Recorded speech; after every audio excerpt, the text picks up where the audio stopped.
Collective. Hello, hello, my loves. Welcome to Vivid Vibration. My name is Christina. I hope that y'all are doing well. We got Shed the Tears this morning. Sad faces. Tears are sacred. Pain happens. The ache needs to be released. Suffering devours the psyche. We cannot control pain, but we do have some influence over how much we suffer. This is a sacred alchemy that comes only after grief. Give your tears space. Unleash all the messages that would diminish you. Ignore the voices that suggest you should be over it by now, or tell you that grief looks one way but not another, or tell you that somehow you deserve this pain. The medicine you need to heal is actually inside the wound. Empty the wound of pain and empty your heart of tears. Only when you are willing to sit with your agony and companion your sorrow will you sense the medicine rising, growing wild and green in all the places that were once desolate.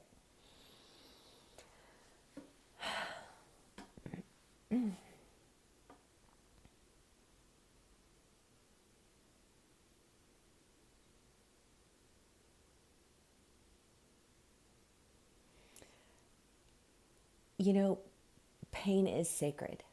It is. If we honor it for what it is, right? I mean, any of us have had tragedies in our life that have completely altered our lives in ways that when you stand at the door of tragedy, you can never truly anticipate what's on the other side.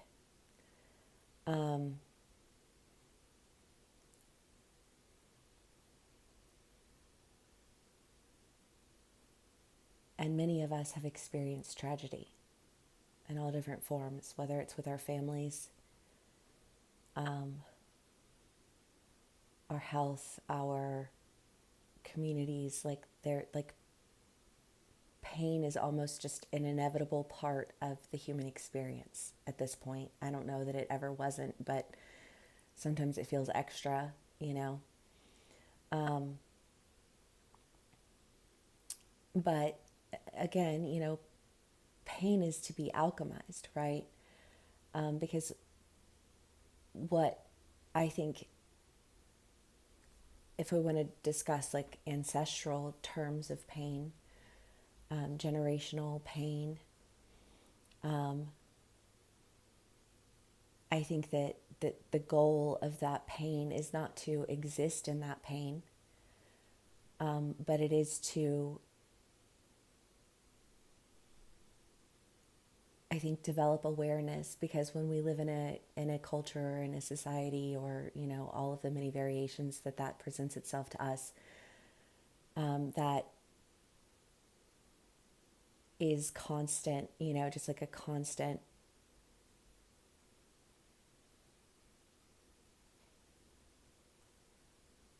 I think poking of a wound, you know.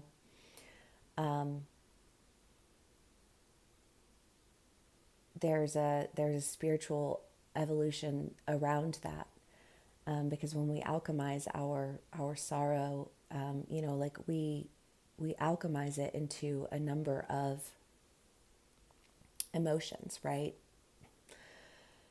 The alchemy of pain, the alchemy of anger, the alchemy of joy, all of these emotions are sacred. All of these emotions serve their purpose. And the purpose is to bring change. And change needs to occur in many variations for many reasons across the board.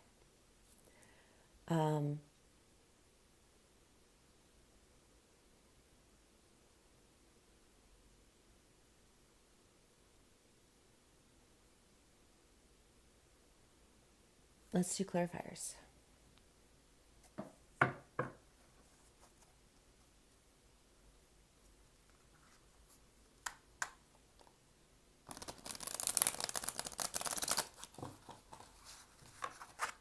I hope everyone's doing well today, having a lovely day. Yeah, it's rained so much that I need to go whack some weeds. I don't know why I have so much fun doing it. It's a workout for sure.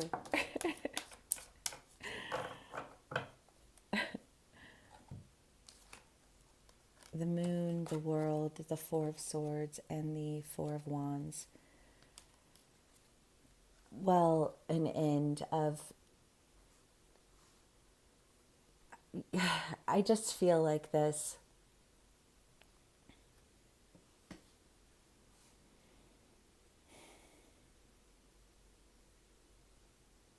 I don't know, because I feel like sad, like a sorrow. But the sorrow is like I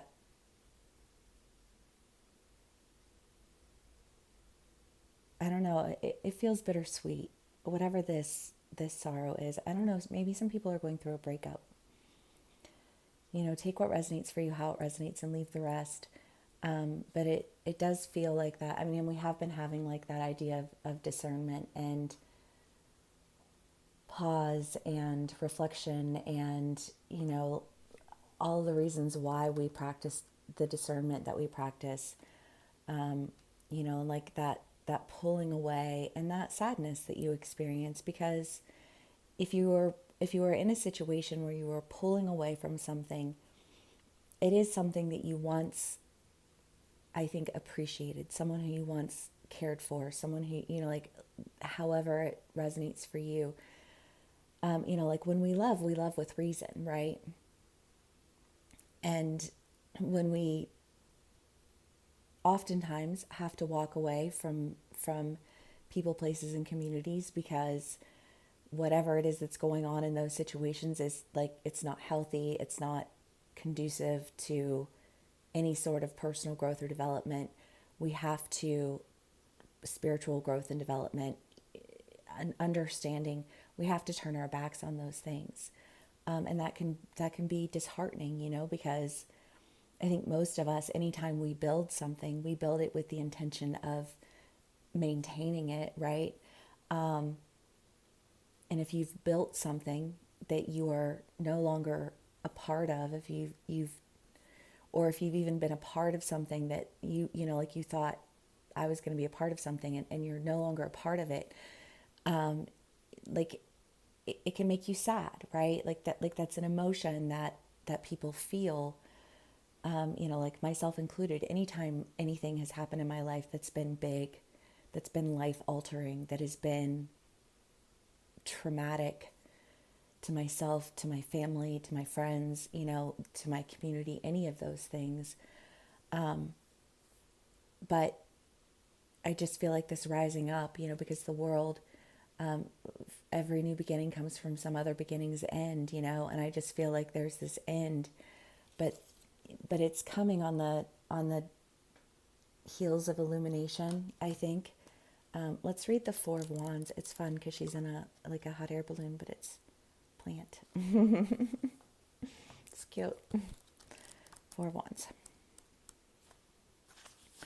The Four of Wands is here to remind us that we are not just our work, our passion, our projects. Whatever endeavor we are pursuing, whether artistic, professional, or relational, we need to be able to take time to celebrate and party.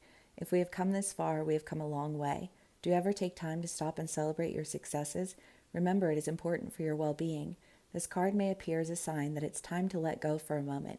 You can't always be thinking about your responsibilities, which are important, of course, but can wait until tomorrow. Now celebrate yourself. Yeah, I just feel like a moment of appreciation for ourselves. A moment of appreciation for our discipline, a moment of appreciation for our passions, a moment of appreciation for all of the work that we've done throughout the entirety of our lives to place us in the places that we want to be, with the people that we want to be with, engaged in the conversations that we feel like, like they honor the process of all of our sacred moments, our sacred sorrow, our sacred joy, our sacred anger, our sacred purpose. To not get lost in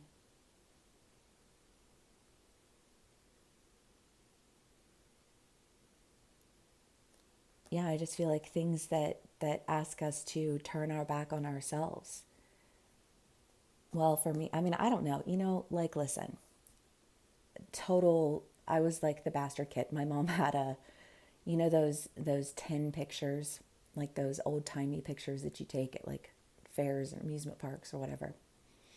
We did that when I was younger, and my mother always said in the summer she'd always be like, "Oh, you look like a little slave girl." And there in that picture, she had it framed and hanging in the closet in the pantry where no one could see it, but where she could constantly relish that I looked like the slave child. I mean, like the level of ignorance, just little ignorances that have followed me throughout the entirety of my life. It's something that I've always been aware of because it's always been my personal experience. And that is not to, like detract from anyone else's experience. It's just to acknowledge that it's an experience that I've shared in. And you can go through my posts as far back as social media allows, like even on my Instagram, and read my posts and recognize that that is something that I have faced over and over and over again. Like something that I've just like been like a glaring thing to me while I've been living my life.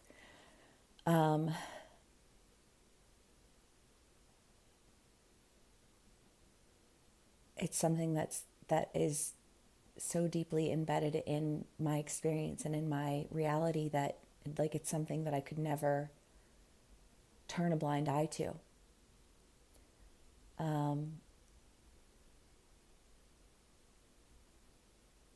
But I think that I have, for whatever reason, found myself in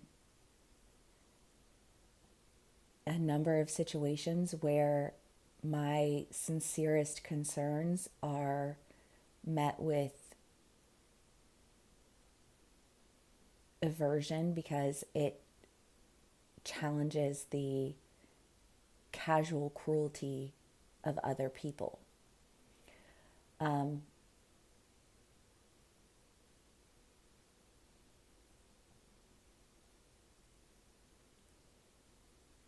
and everything inside of me feels the need to antagonize it every single step of the way because what the fuck? You know what I mean? If I have to endure it, then, then what? And I'm not the only one enduring it. I'm not alone in any of that, you know? I think that there are,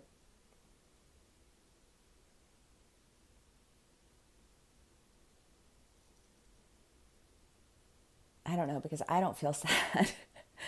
I feel very excited. I feel very blessed. I feel very happy. But that's not to say that I have not gone throughout my life and experienced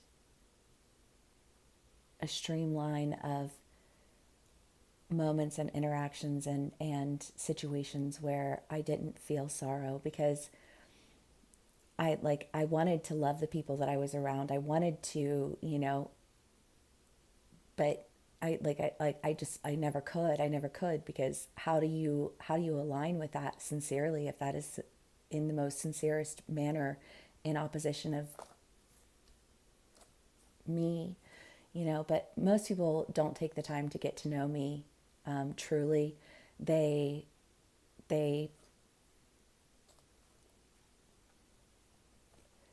create story around me that's convenient for them and then try to place me in a role that works well for them that never fits me, but they wouldn't know that. So whatever, like that's not my loss, you know what I mean? Like because I would never want to be in a situation where I'm constantly feeling like I'm going to antagonize the fuck out of these people. It is going to be war because I'm sorry, that's who I am. I embody a warrior spirit, and that warrior spirit isn't like, woe is me, feel sorry for me. Like that's weak and that's whiny. I'm not here to cry a river about the experiences that I've had. I'm here to bring awareness in a really big way and educate myself as I do it and share in that knowledge as I grow. Like, and what will come of that will come of that, because it will be aligned with who I am and what I stand for, and the reality of the experience that I've had in my life. And that will never be something that can be touched by somebody who has no concept of what that is. And certainly not by people who can't even be bothered to take the time to have a conversation with me about it. So I don't, somebody needs to hear that. You know what I mean? But again, for those of us who have been in situations where we have to have those conversations, there's sorrow involved with that. But it is a sorrow that is filled with a sense of freedom, because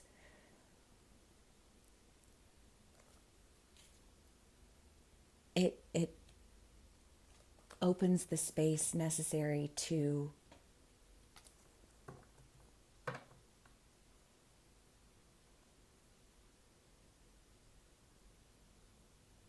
sit in sacred connection, because sacred connection is found in sacred sorrow, is found in sacred joy, is found in sacred rage, you know?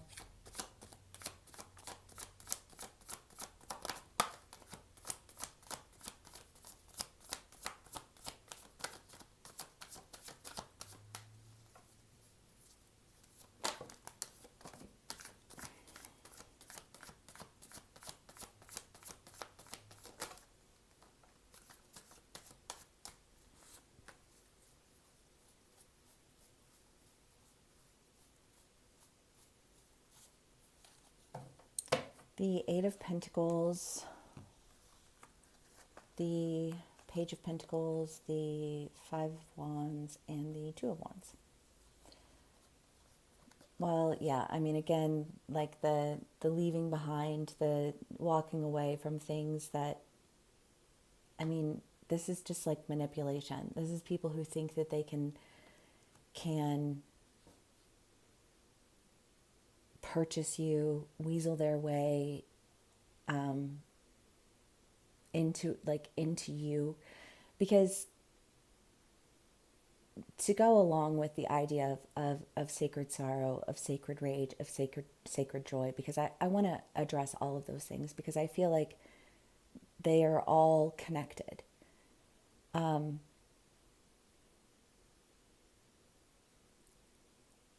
Those emotions, those experiences, those passions,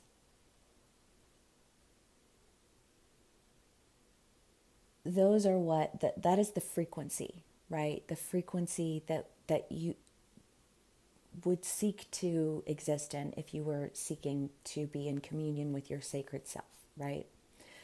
Because if I am in communion with my sacred self, then I am able to connect with those who are in communion with their sacred selves, because they too understand sacred sorrow. They too understand sacred rage. They too understand sacred joy. Alignment. Natural alignment. Because spirit works in the context of frequency, not adherence. And when we can recognize a misconnection, a disconnect in frequencies, we can shut those doors and step into rooms that vibrate at a frequency that we resonate with as our sacred selves. And of course we're protective of that. Of course we are meant to be protective of what is sacred. And a warrior spirit, a sacred warrior honors sacred humanity, and in turn stands in opposition of all things that do not even grasp the concept of what that means. And they exhibit that through their rhetoric, they exhibit that through their community, they exhibit that through their, well, I mean, rhetoric is conversation, but truly, I mean, it's just,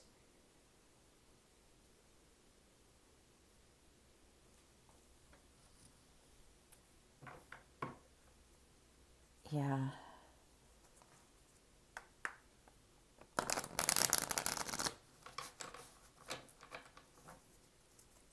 Okay, let's do clarifiers.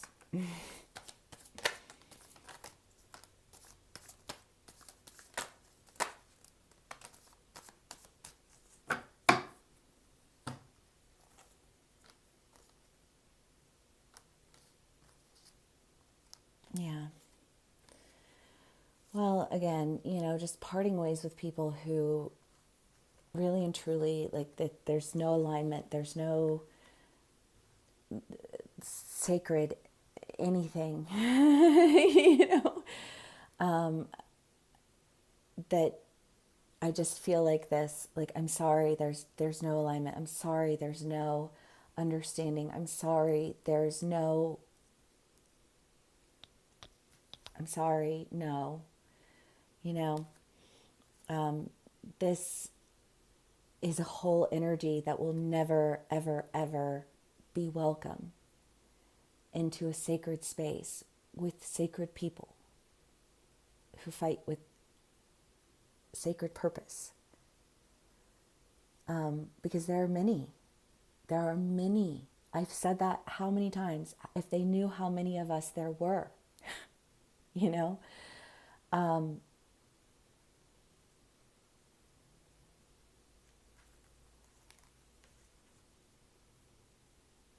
But again, like, separating from what is not for us.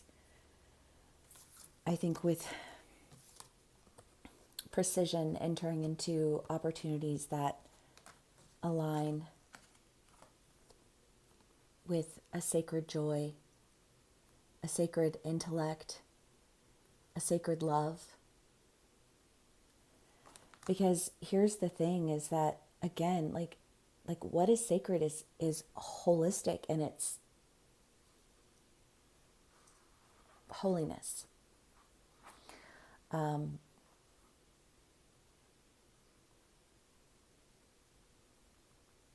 Passionate love.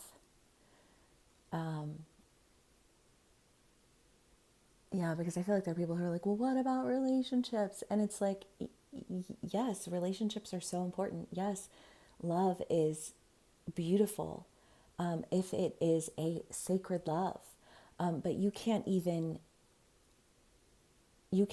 touch sacred love if you don't know what any of the rest of it is.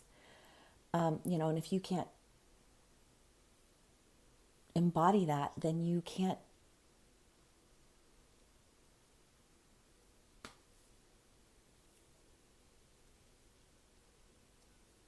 I don't know. Represent it. I feel like a sense of like just poor representation of, yeah, that feels like somebody who's like turning down a manager. I'm sorry, but you're a poor representation. Who was it that just fired their manager? I don't remember who, but their manager stood on behalf of Israel, and one of their big clients fired them because they didn't want to be associated with it, right? I mean, like, there are political beliefs, ideas, conversations, all of those things that, like, there are going to be people who are just not going to want to associate themselves with it. That's okay. Like, nobody should be forced to associate themselves with things that they don't resonate with, whatever frequency you're at. You know what I mean? You do. You do, because, I have people here who are aware of what that means, who do want to continue to grow, continue to elevate their frequency, continue to learn, and continue to learn with a spirit of compassion, a spirit of playful knowing.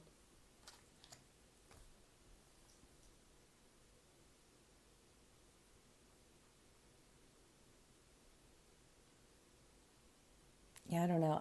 I know some kids, like, their parents don't like when they ask why. I always loved that question, because why don't people ask it more? You know?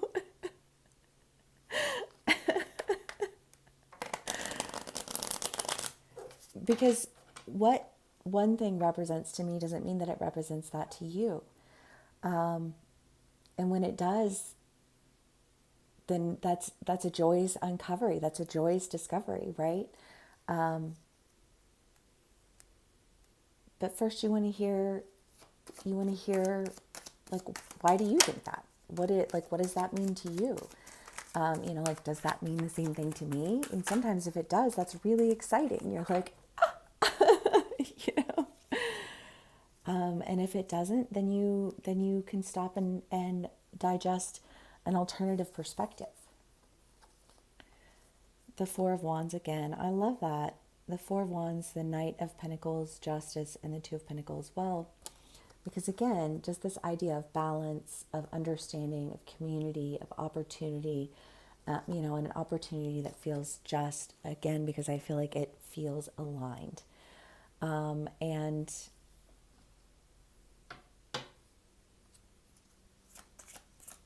for my ones who are in that energy of feeling a sense of sorrow, allow yourself that space to mourn what was, so that you can, I think, cleanse that space and allow for what will be, with a sense of intentionality, because you will repeatedly feel sorrowful if you align yourself with things that are not aligned with you.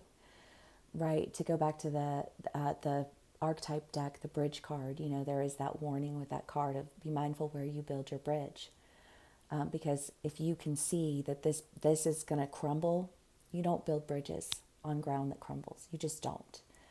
And if you do, you're probably going to have to rebuild and learn that lesson again. But for those of us who have already experienced that level of devastation in our lives, where we've lost everything, we've lost people that we love, like we've undergone such death of self, we just like to be really sure, before we build again. That's understandable. But again, only those who have experienced that understand that. It's a level of understanding.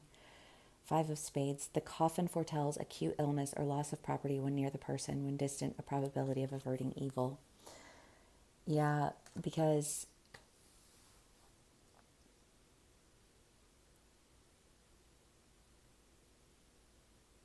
and this sounds like a very oversimplified thing to say, so I'm going to say it, but please place it in for your life where it resonates for you. But rejection oftentimes is divine redirection. So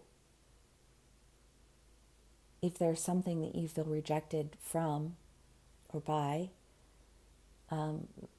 know that it's because you're intended to go in a different direction.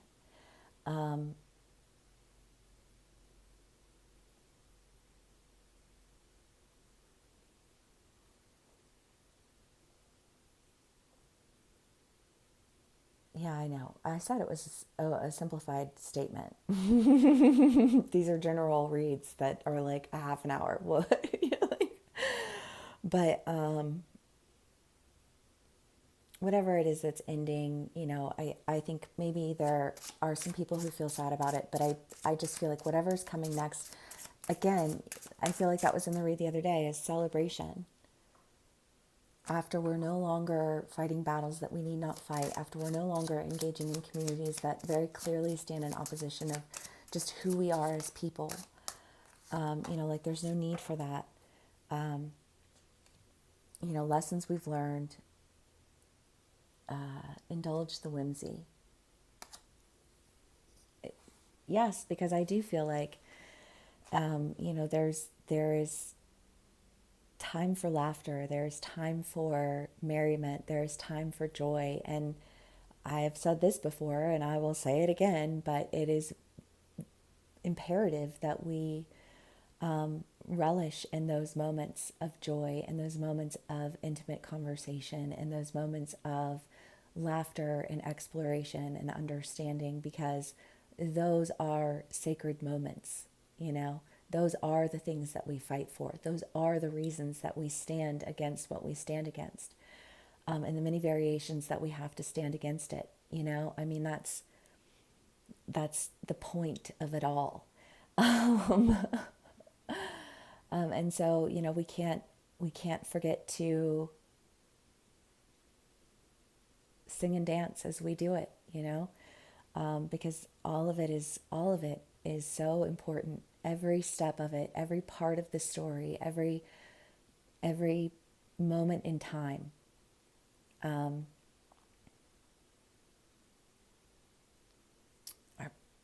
blessings. And there might be times when you want to be like, Spirit, what is good? You know what I mean?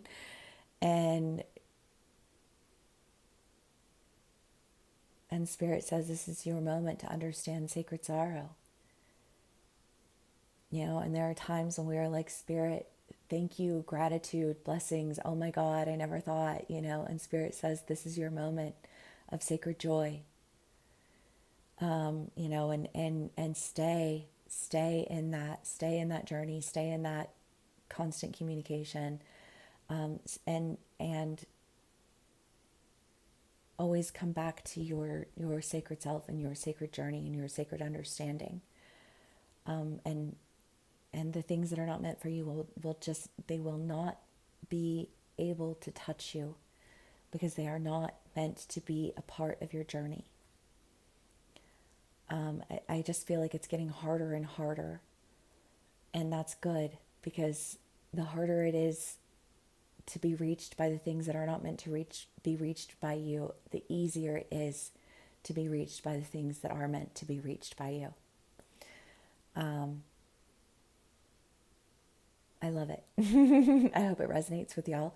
If it does, please do give me a like, share, and subscribe, and I will see y'all again soon. Bye.